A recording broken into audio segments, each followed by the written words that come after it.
Hello दोस्तों, स्वागत है आप सभी का आज के वीडियो में। आज मैं लेकर आया हूँ नए टॉपिक पर पाठ योजना। और आपने अभी तक चैनल को सब्सक्राइब नहीं किया हो तो जल्दी से चैनल को सब्सक्राइब कर लें, ताकि पाठ योजना से संबंधित लेटेस्ट वीडियो सबसे पहले आपको मिलती रहेगी और मुझे आपका सपोर्ट मिलता रहेगा।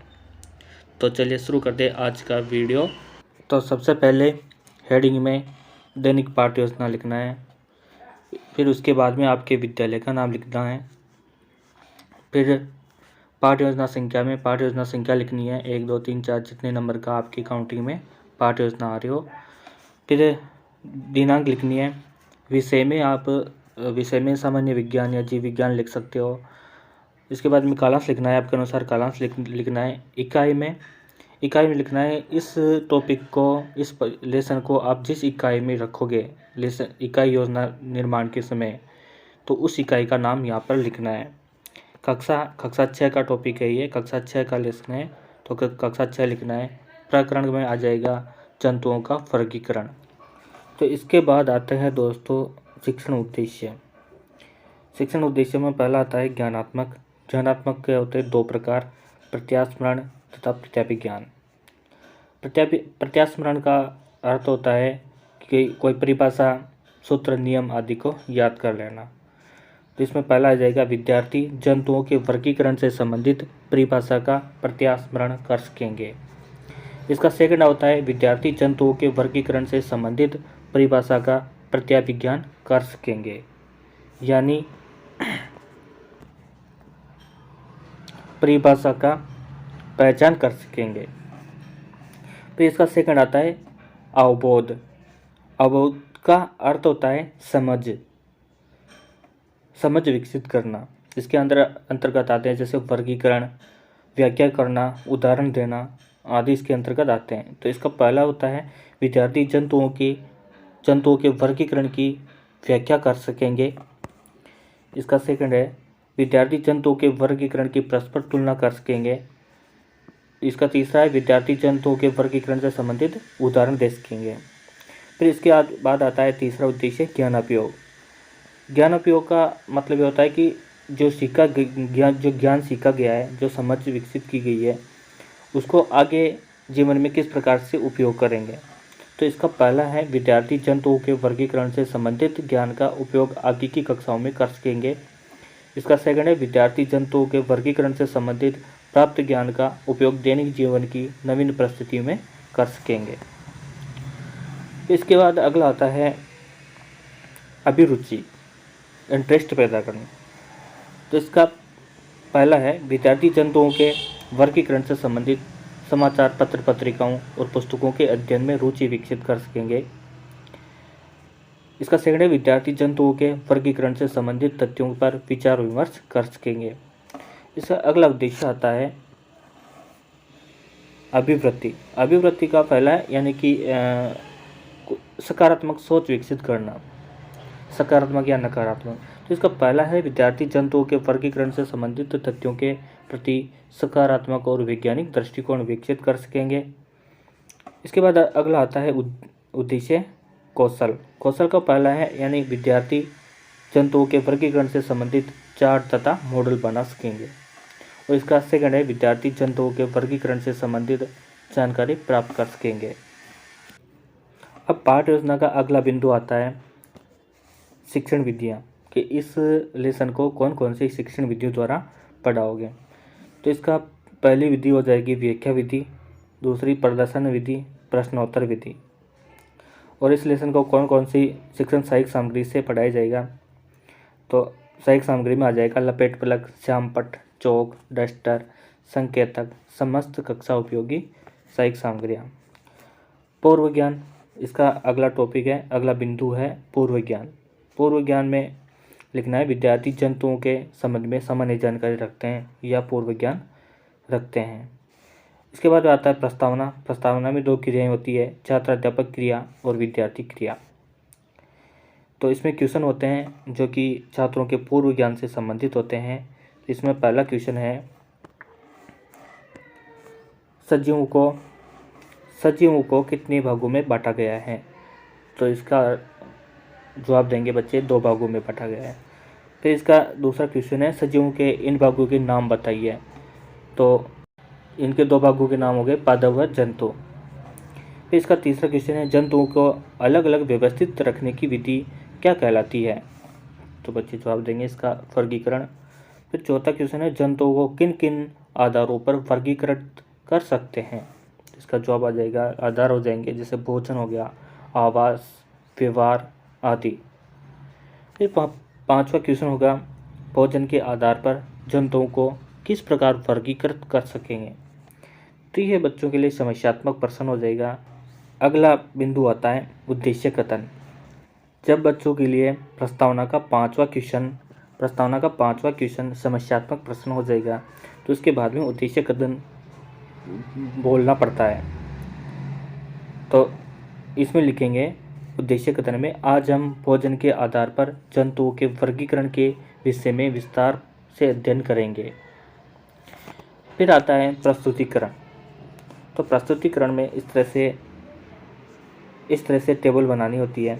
इसमें शिक्षण बिंदु, क्रियाकलाप में दो क्रियाकलाप हो जाएगा, छात्र अध्यापक क्रिया, विद्यार्थी क्रिया। शिक्षण सहायक सामग्री की इस शिक्षण बिंदु को कौन से शिक्षण सहायक सामग्री द्वारा पढ़ाया जाएगा और श्यामपट्ट कार्य को यहाँ पर लिखना होता है। तो इसमें पहला बिंदु हो जाएगा अपना शाकाहारी जंतु में इसके विकासात्मक प्रश्न में पहला है हिरण कहाँ रहता है। तो बच्चे इसका जवाब देंगे जंगल में। फिर इसका सेकंड क्वेश्चन है जंगल में वह भोजन के रूप में क्या खाता है। तो घास। अगला क्वेश्चन है पेड़ पौधे खाने वाले जंतु क्या कहलाते हैं। तो बच्चों के लिए संभावित उत्तर हो जाएगा और लगभग संभावित उत्तर देंगे। तो इसके बाद में छात्राध्यापक कथन में आएगा या छात्राध्यापिका। भोजन के आधार पर जंतुओं को 3 श्रेणियों में वर्गीकृत किया गया है। ऐसे जंतु जो भोजन हेतु पेड़ पौधों पर निर्भर रहते हैं शाकाहारी जंतु कहलाते हैं। ये जंतु अपना भोजन पेड़ पौधों की पत्तियों, फूलों, फलों, घासों आदि से प्राप्त करते हैं जैसे गाय, बकरी, हिरण। विद्यार्थी क्रिया में आ जाएगा, विद्यार्थी ध्यानपूर्वक सुनेंगे और ब्लैक बोर्ड में या संपट कार्य में यह आ जाएगा शाकाहारी जंतु भोजन हेतु पेड़ पौधों पर निर्भर रहते हैं जैसे गाय, बकरी, हिरण आदि। और शिक्षण सहायक सामग्री में ये चित्र आ जाएगा, यह चित्र बना लेना है। अब आते हैं इसके बाद में दोस्तों इसके बहुत प्रश्न लिखने होते हैं। ये अलग अलग कॉलेज का अलग अलग पैटर्न होता है, किसी में लिखना होता है, किसी में नहीं लिखना होता है। तो मैं यहाँ पर बहुत प्रश्न लिख रहा हूँ, तो आपके पैटर्न में हो तो आप नोट कर सकते हैं। तो पहला प्रश्न हो जाएगा इस टॉपिक का, इस शिक्षण बिंदु का पहला बहुत प्रश्न हो जाएगा पेड़ पौधों से कौन से जंतु अपना भोजन प्राप्त करते हैं। तो विद्यार्थी क्रिया में हो जाएगा शाकाहारी जंतु। फिर इसका सेकंड क्वेश्चन है शाकाहारी जंतुओं के 2 उदाहरण बताइए। तो विद्यार्थी जवाब देंगे हिरण और गाय। इसके बाद में शिक्षण बिंदु आता है मांसाहारी जंतु। तो इसके विकासात्मक प्रश्न आते हैं। इसमें विकासात्मक प्रश्न में पहला लिखना है शेर का आवास कहाँ है। तो बच्चे जवाब देंगे इसका जंगल में। फिर इसका सेकंड क्वेश्चन है जंगल में शेर किनका भोजन करता है। तो जंगली जानवरों का। विद्यार्थी जवाब देंगे। फिर इसका अगला क्वेश्चन है अन्य प्राणियों को खाने वाले जंतु क्या कहलाते हैं। तो बच्चे इसका संभावित उत्तर दे देंगे। तो इसके बाद में फिर छात्राध्यापक कथन में लिखना है ऐसे जंतु या प्राणी जो भोजन प्राप्ति हेतु दूसरे प्राणियों पर निर्भर करते हैं मांसाहारी जंतु कहलाते हैं। मांसाहारी जंतु मुख्यतः शाकाहारी जंतु जैसे हिरण, खरगोश आदि का शिकार करते हैं। इन्हें द्वितीयक उपभोक्ता भी कहते हैं जैसे शेर, चीता, तेंदुआ आदि। इसके बाद में इस विद्यार्थी क्रिया में लिखना है दोस्तों, विद्यार्थी ध्यानपूर्वक सुनेंगे और इसके ब्लैक बोर्ड कार्य में लिखना है मांसाहारी जंतु भोजन प्राप्ति के लिए दूसरे प्राणियों पर निर्भर रहते हैं जैसे शेर और चीता। और इसकी सहायक सामग्री में ये चित्र बना लेने हैं, मांसाहारी जंतुओं के चित्र बना लेने हैं। इसके बाद में इसके बौद्ध प्रश्न में आता है, मांसाहारी जंतुओं के 2 उदाहरण बताइए। पहला क्वेश्चन हो जाएगा, तो इसका जवाब हो जाएगा शेर और चीता। फिर इसका सेकंड क्वेश्चन है, मांसाहारी जंतु भोजन हेतु किस पर निर्भर रहते हैं। तो इसका जवाब हो जाएगा दूसरे जंतुओं पर। इसके बाद में अगला शिक्षण बिंदु आता है सर्वहारी जंतु। इसका विकासात्मक प्रश्न है। इसके विकासात्मक प्रश्न में पहला क्वेश्चन है, संसार का सबसे बुद्धिजीवी प्राणी किसे माना जाता है। इसका जवाब हो जाएगा मानव को। इसके बाद में सेकंड क्वेश्चन है, मानव के प्रमुख भोजन स्रोत कौन कौन से हैं। इसका जवाब हो जाएगा पादप व जंतु। फिर इसका तीसरा क्वेश्चन है, पादप व जंतु दोनों खाने वाले प्राणी क्या कहलाते हैं। इसका जवाब हो जाएगा संभावित उत्तर। बच्चे संभावित उत्तर दे देंगे। तो इसके बाद में फिर छात्र अध्यापक कथन में लिखना है, ऐसे जंतु या प्राणी जो भोजन प्राप्ति हेतु पेड़ पौधों तथा अन्य प्राणियों दोनों पर निर्भर रहते हैं, सर्वहारी जंतु कहलाते हैं। सर्वहारी जंतु पादपों द्वारा उत्पादित खाद्य पदार्थ तथा जंतु उत्पाद, जैसे जंतुओं से जो प्राप्त होने वाले उत्पाद जैसे अंडा, मांस, चिकन आदि को भोजन के रूप में ग्रहण करते हैं। अनेक सर्वहारी जंतु जैसे बिल्ली, बाज, कौवा आदि पादप व अन्य प्राणियों का भी भक्षण करते हैं। ये तृतीयक उपभोक्ता कहलाते हैं।